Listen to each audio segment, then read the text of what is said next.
All right. Hello, everyone. I'm Kevin from Carnegie Science Center's Demonstration Theaters team. Welcome back to our Get to Know a Gardener series, part of our Let Us Grow Together program.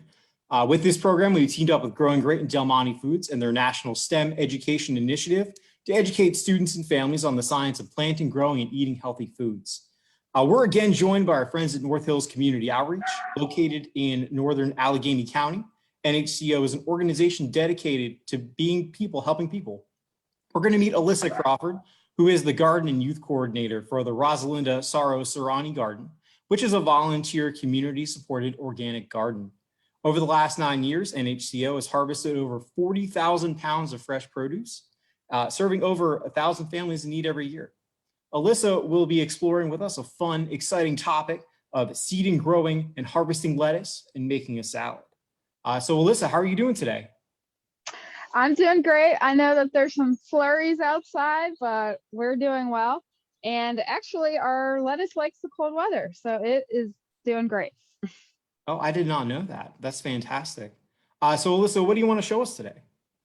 All right. Well, first of all, thanks so much for having me today. Right now, I'm standing in our high tunnel, which is kind of like a greenhouse.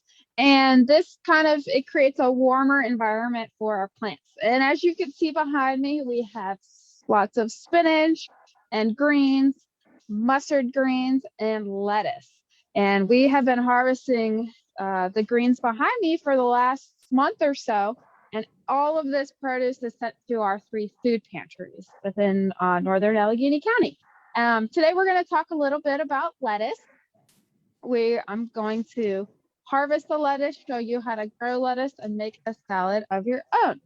So first of all, a little bit about lettuce. Like I mentioned, lettuce likes cold weather. It can actually grow through the winter even. And as the weather heats up, that lettuce starts to get unhappy. It will start to get bitter and taste gross. So now is a perfect time to start growing your lettuce seeds. So first of all, here is our lettuce seeds, and they are very small. You can buy little packets of lettuce seeds at big box stores, gardening stores, a lot of different stores you can purchase some lettuce seeds. Lettuce has been cultivated for over 4,000 years. It actually originated as a wild plant in the Middle East and Asia area, and it was cultivated by the Egyptians. And they first actually grow this plant to harvest the seeds and press those seeds into oil. But then they started breeding this plant to become an edible plant that was very important to their culture. It was considered a sacred plant to the Egyptians. So I thought that was kind of a cool fact when I was reading about lettuce. And so over time, the lettuce to the Egyptians was kind of like the romaine variety. We have 3 main varieties of lettuce. We have the head lettuce. That's kind of like if you've seen like iceberg lettuce, it's a big round head of lettuce. We have loose leaf lettuce, which is what we're going to be planting today. And we also have the romaine lettuce, which is the kind of lettuce that you'd see in a Caesar salad. So I am going to plant the lettuce. I'll show you how. So Fantastic. the 3 things that a seed needs to grow are soil, it needs water, and it needs sunlight. So we have our pot of soil. You want to make sure you have drainage holes so that you don't overwater your seeds. We have our pot of of soil. And we're just going to take a few seeds. We don't want too many seeds. We're going to do a little sprinkle. And when you plant any sort of seed, it goes about twice as deep as it is big. And since our lettuce seeds are really tiny, they don't need much soil on top of them. So what we'll do is actually just take a little soil and put that on top and pat it down. And that's all it takes to plant your lettuce. And then we are going to do a little water. Watering your lettuce is very important. Lettuce has really shallow roots, So it's important to water it every day. So it's getting that water and it can grow. And this lettuce will, if we continue to water it and it's getting good sun, it will actually be ready to cut in about a month. Oh, fantastic. Yeah, and so I mentioned this Now is is a great loose. time. So now is a good time to plant it. But because we're in our high tunnel here, it has a little more protection from the snow and the cold weather. I'm going to demonstrate how to cut it, which you would do about 30 days after you planted your seed. Fantastic. Yeah. So loose leaf lettuce, like I mentioned, we also like to call it cut and come again, because once we cut it, this lettuce right here, you can see we've already cut, it will regrow and look like this. So you can get multiple cuttings out of your loose leaf lettuce. And it's really simple to do. All you need is a pair of scissors and you cut like this. And so you get a nice handful of lettuce there. And you want to leave about an inch of plant in the soil still so it can regrow. It has a little bit of plant left to regrow. All right, gonna make a few more cuts here. All right. So we got our lettuce. Now we're gonna head on over to the picnic bench and we're gonna show you how to make a salad. Fantastic.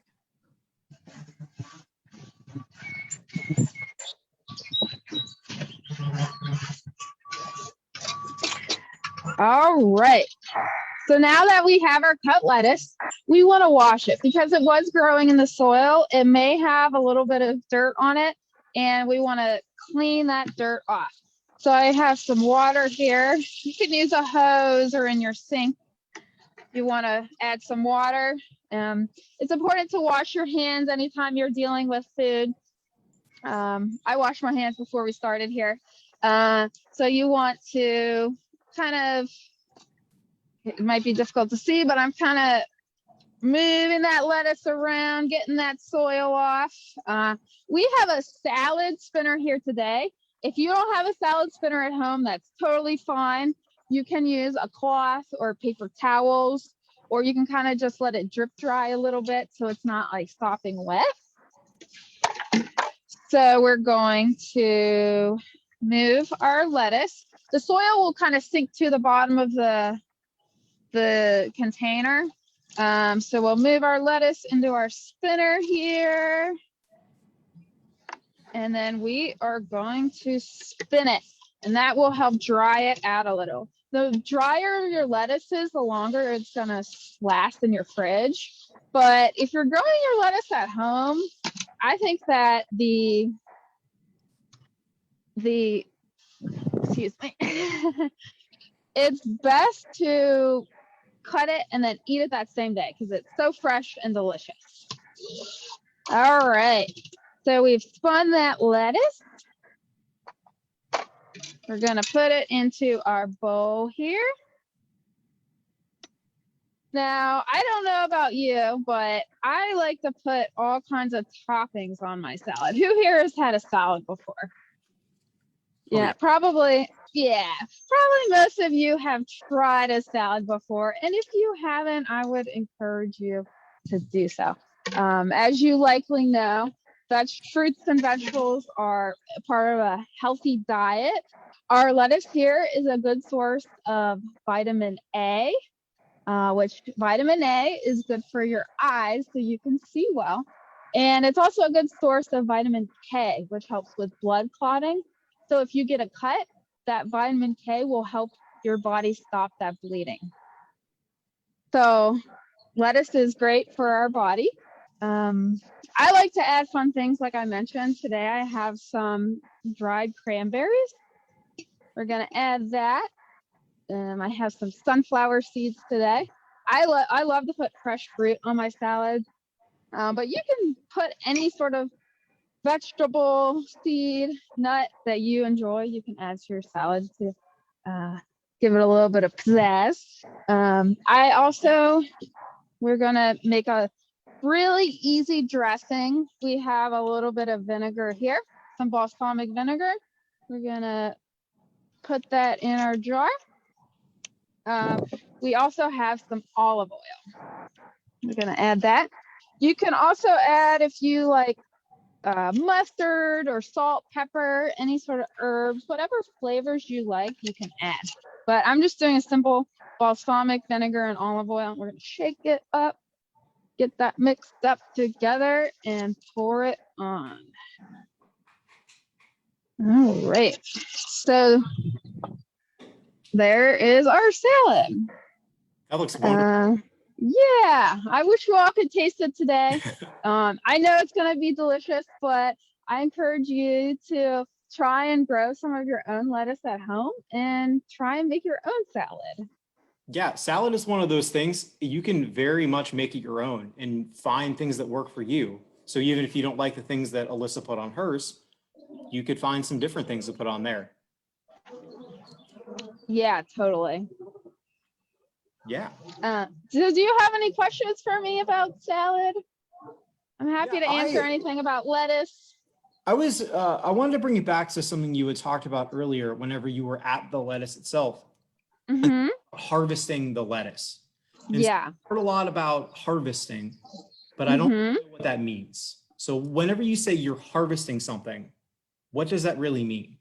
Yeah. So harvesting is kind of a fancy word for cutting a crop for you to eat it. So like, for example, if you harvest a tomato, you would pick that tomato off the tomato vine. And every vegetable, you harvest in a different fashion depending on how that plant grows. But with our lettuce, when we harvest our lettuce, it's simply cutting that lettuce for us to eat. Okay, awesome. Yeah. And then Alyssa, do you have any tips or tricks for people who might be watching this about growing their own lettuce or things at home in these uncertain times where it may snow one day and then be 80 degrees the next day? Yeah, that's right. Their weather can be so unpredictable. In this region, we consider our last frost date to be May 15th. So that would be the last day that it would likely get below freezing. And we had a snow May 15th last year. But our lettuces like that cold weather. So if we plant now and we get some days below freezing, it will survive. We actually grow lettuce outside through the winter. Spinach, because spinach can tolerate really, really cold temperatures. And one good thing about planting in a pot is if you have some really, really cold weather, you planted it and there's like a blizzard going on, you could bring that pot inside too. Well, that's absolutely true. Mm-hmm. Fantastic. Yeah. I hear a lot about the bees. And is lettuce one of those plants that really could it help the bees? So the bees help pollinate our fruiting crops. So for example, our squash or zucchini, they have male and female flowers, and the pollen from those two types of flowers they have to cross. So bees have to visit those flowers multiple times in order for that female flower to turn into a fruit or, a squash. But our lettuce is not a fruiting crop. So the vegetable's not coming as a result of a flower, if that makes sense. Yeah, oh, absolutely. But I had mentioned when the weather gets hot, our lettuce gets bitter and tastes bad. What happens is that plant has the signal that, oh, I need to make more plants. I need to reproduce. So that lettuce starts to form a flower. And that flower, it does attract the bees. And those flowers eventually turns into seeds. And those seeds, will produce more lettuce. Yeah, absolutely. Well, that's great. Thank you for showing us how to do all this stuff. Yeah, thanks so much for having me today. I really appreciate it. I want to put in a little plug for our garden. If you are interested to learn more about vegetable gardening or volunteer your time, you're more than welcome to be in touch with me, and we'd love to have you out and learn more about gardening in our garden. That sounds great. I'm gonna have to make it out there. It looks really, really fun. Yeah, we'd love to have you. Well, great. Well, thank you everyone for joining us in our Get to Know a Gardener series. For more fun science activities and videos, check out the Let Us Growing Together page on our website. It'll be linked in the comments. But thank you all for watching and have a wonderful day. Alyssa, you have a wonderful day as well. Thank you. All right, everybody.